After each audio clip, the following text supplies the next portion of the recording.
Hello everyone, welcome to Score High. Now, today in our anthropology for UPSC section, we'll be talking about religion. So, this is our first chapter of religion or the first video of religion where I'll be introducing the subject matter of religion to you. Now, what in anthropology religion actually means, this you will understand. Now, after this video, we'll be talking about the definitions of religion, then we'll be taking the concepts of religion, like there are supernatural beings, then there is animism, animatism, naturism. So we'll be taking them one by one. So first let me set the base for religion for you, like what religion actually means in anthropology. Now, this will be extremely important for your UPSC mains especially. So, if we talk about religion in anthropology, so basically, religion in anthropology is dealt in a very different aspect when you compare it with other disciplines such as philosophy, theology, comparative religion, other religious studies. So, it is dealt with different, it is dealt in a different manner.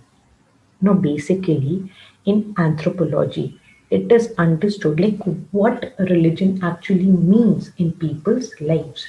The perspective of people is taken into consideration whenever you are talking about religion in anthropology. Now, as we know, like there is no society in our world which does not have a religion.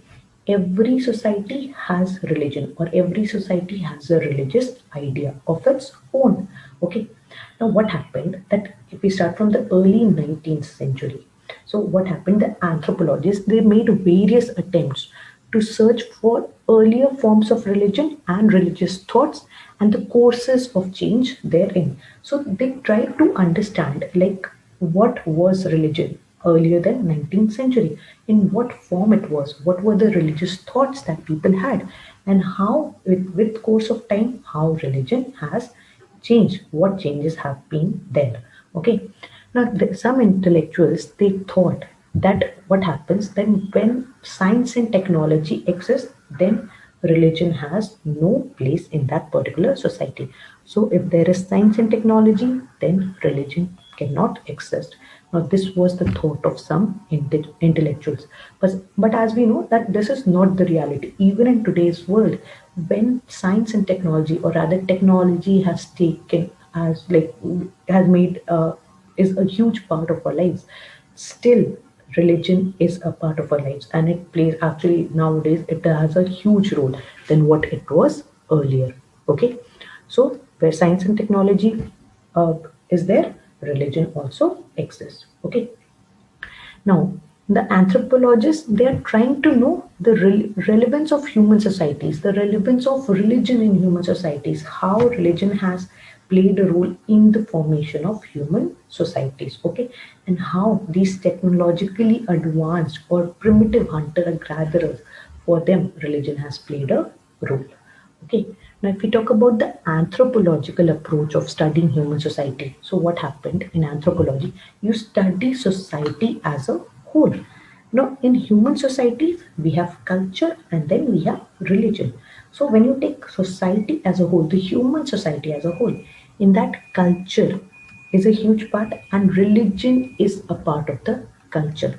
So, every society is framed from culture, and religion is a part of the culture. So, human society it inculcates both.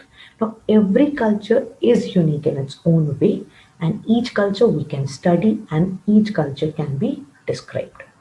Okay.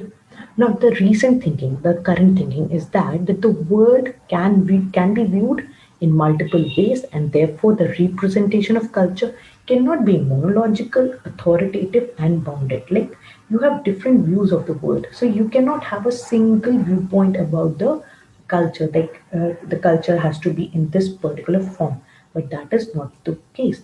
There has to be multiple representation or multiple interpretation of the culture. Okay, so when you are interpreting culture in a different way, so obviously there will be a different interpretation of religion too. So, thus, the anthropological perspective of religion is the way its practitioners see the world, interpret, and see themselves different from the others. So if you are interpreting culture in a different way, in the same way, religion is interpreted the way the practitioners they see the world, how they are seeing their world and how they are interpreting it. So if we talk about different religions, so we have Hinduism, we have Buddhism, we have Christianity, we have Islam. So every religion is interpreting the world in a different way, and they have a thought about religion, a different interpretation about religion. Now, there are many ways to define religion. Like you can define religion in various ways, and various anthropologists have tried to define religion. Like we have Edward B. Taylor, we have Imai Durkheim, we have Clifford Geertz. We'll be talking about them in a different video.